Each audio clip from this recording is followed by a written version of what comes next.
আসসালামু আলাইকুম। Hello everyone, welcome back to my channel. আজকে আবারও নতুন একটা রেসিপি নিয়ে হাজির হয়েছি। আজকে রাঁধুনি ক্ষীর মিক্সের প্যাকেট দিয়ে একটা ক্ষীর রেসিপি শেয়ার করতেছি।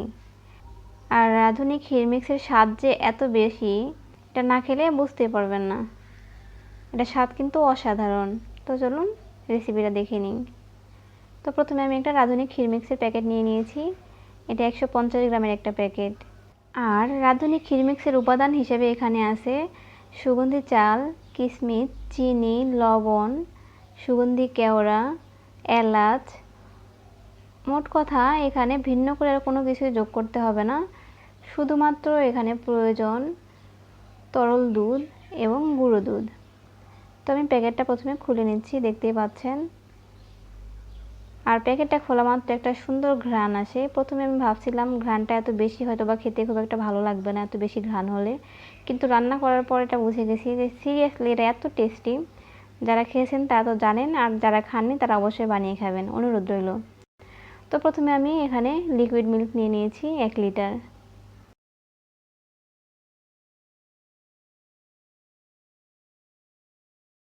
তো এই মিল্কটা আমার ফ্রিজে ছিল, এই জন্য দেখতে পাচ্ছেন একটু বরফের গুঁড়ো এখনও আছেই।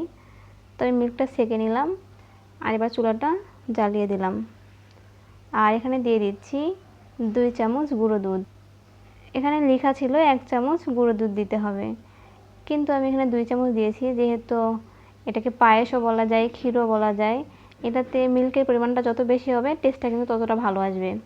সো আমি এখানে 2 চামচ দিয়ে দিয়েছি গুঁড়ো দুধ। দুধটা এদিকে গরম হোক, আর আমি অন্যদিকে একটা বাটিতে নিয়ে নিচ্ছি কাঠবাদাম। আমি এই কাঠবাদামটা আধা ঘন্টার জন্য ভিজিয়ে রাখবো। পরিবেশনের সময় আমার কাঠবাদামের প্রয়োজন পড়বে, এজন্য আমি কাঠবাদামটা আধা ঘন্টার জন্য ভিজিয়ে রাখতেছি। আর ভিজিয়ে রাখলে এটা কাটতে অনেক সুবিধা হয়। এ পর্যায়ে আমার মিল্কটা গরম হয়ে গেছে, দেখতেই পাচ্ছেন। তো মিল্কটা যখন গরম হয়ে যাবে তখন আমি এখানে দিয়ে দিব রাঁধুনি ক্ষীর মিক্সের যে প্যাকেটটা খুলেছিলাম সেই প্যাকেটের উপকরণগুলো। আর অনবরত এভাবে নাড়তে থাকবো। এই উপকরণগুলো আধা ঘন্টা থেকে 40 মিনিট পর্যন্ত একইভাবে নাড়তে হবে।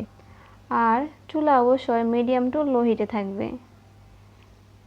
তো একটা পর্যায়ে এটা অনেক ঘন হয়ে গেছে, দেখতেই পাচ্ছেন।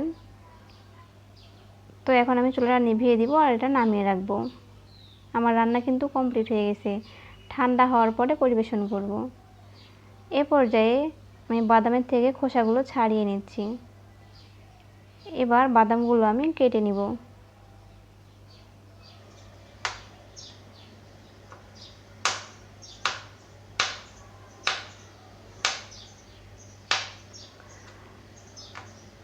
আপনারা চাইলে কাঠবাদাম, পেস্তা বাদাম, কিশমিশ, নারকেল ইত্যাদি দিয়ে পরিবেশন করতে পারেন।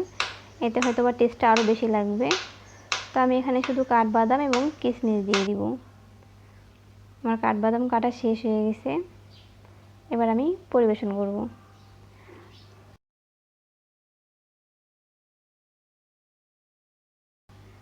অন্যদিকে আমার ক্ষীরটাও কিন্তু রেডি হয়ে গেছে। এবার আমি এটা একটা বাটিতে ঢেলে নিয়েছি, আর উপরে দিয়ে দিচ্ছি কেটে রাখা কাঠবাদাম কুচি, আর দিয়ে দিব কিশমিশ। এটা পায়েস বললে কোনো অংশে ভুল হবে না। এটা খেতে কিন্তু অনেকটা টেস্টি, অনেক বেশি টেস্টি। আশা করছি আজকের রেসিপিটা আপনাদের ভালো লেগেছে। আর আমার রেসিপিতে কোনো ভুল আছে কি না অবশ্যই জানাবেন। পুরো রেসিপিটা দেখার জন্য সবাইকে অসংখ্য ধন্যবাদ। সবাই ভালো থাকবেন, সুস্থ থাকবেন। আল্লাহ হাফেজ। আসসালামু আলাইকুম।